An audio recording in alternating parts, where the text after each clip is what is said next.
Hello बच्चों, let's read this question. The question says if 2x minus 4y is equals to 9 and 6x minus 12y plus 7 is equals to 0 are parallel tangent to circle, then the radius of the circle is option A under root 3 upon 5, option B 17 upon 6, under root 5, option C under root 2 upon 3, option D 17 upon 3 under root 5। तो सबसे पहले इस question को solve करने के लिए हम इसका की कंसेप्ट देख लेते हैं।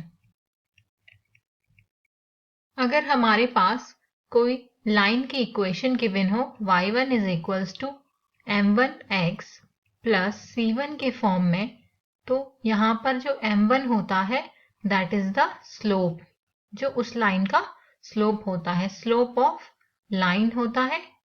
एंड अगर हमारे पास कोई दूसरी लाइन हो y2 is equal to m2x plus c2 के इक्वल, तो m2 यहाँ पर इसका स्लोप होता है। अगर m1 is equals to m2 है, मतलब दोनों लाइनों का स्लोप इक्वल है, तो वो लाइंस आपस में पैरेलल होती हैं, तो उनको हम पैरेलल लाइंस बोलते हैं, पैरेलल लाइंस। तो हमें यहाँ पर गिवन है कि दो टेंजेंट्स की सर्किल की गिवन है। फर्स्ट है 2x minus 4y is equals to 9, इसको हम इक्वेशन नंबर 1 नेम दे देते हैं। तो इसको हम y equal to mx plus c के फॉर्म में चेंज कर लेंगे, तो हमारे पास यहाँ से हो जाएगा y is equals to x upon 2 minus 9 upon 4।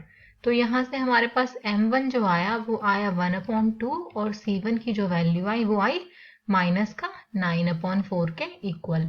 अब हमें दूसरी टेंजेंट गिवन है सर्किल की, जो है 6x माइनस 12y plus 7 is equals to 0। तो इसको हम इक्वेशन नंबर 2 नेम दे देते हैं और इस वाली लाइन को भी हम y equal to mx plus c के फॉर्म में चेंज कर लेंगे।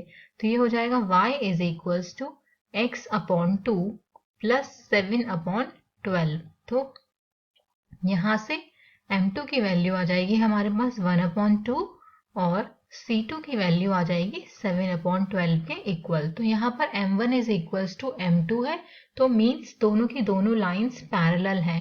अगर m1 is equals to m2 है देन लाइंस आर पैरेलल, जैसे कि क्वेश्चन में ऑलरेडी गिवन है कि दोनों टेंजेंट्स आपस में पैरेलल हैं। अगर टेंजेंट्स आपस में पैरेलल हैं तो उनके बीच में जो डिस्टेंस होगी वो डायमीटर के इक्वल होगी। तो उस डिस्टेंस को कैलकुलेट करने के लिए फॉर्मूला होता है d is equals to mod c2 minus c1 upon under root of 1 plus m square के इक्वल।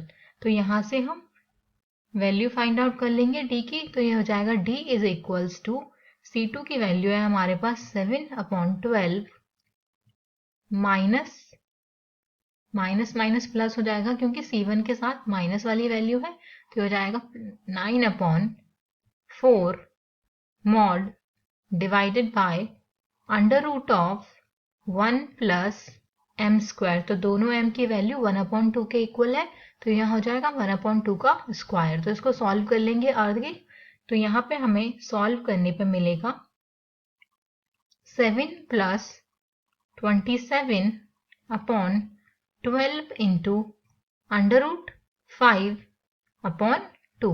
तो यहाँ से 2 से अंडर रूट 2 से 12 6 टाइम्स कैंसिल हो जाएगा, तो हमारे पास यहाँ पे बचेगा 34 upon d is equals to 34 upon 6 root 5 that is equals to 17 upon 3 root 5 units. तो ये तो हमारे पास डायमीटर आ गया है। अब हमें डायमीटर और रेडियस में रिलेशन पता होता है कि radius is equals to diameter divided by 2। तो डायमीटर हमें गिवन है 17 अपॉन 3 रूट 5 इंटू 2। तो यहाँ से रेडियस जो होगी वो होगी 17 अपॉन 6 रूट 5 यूनिट्स। तो ऑप्शन में चेक कर लेते हैं कौन से ऑप्शन में हमें आंसर मिलेगा। So option B is the correct answer. The radius of the circle is 17 upon 6 root 5। Hope you all understood it well. Best of luck.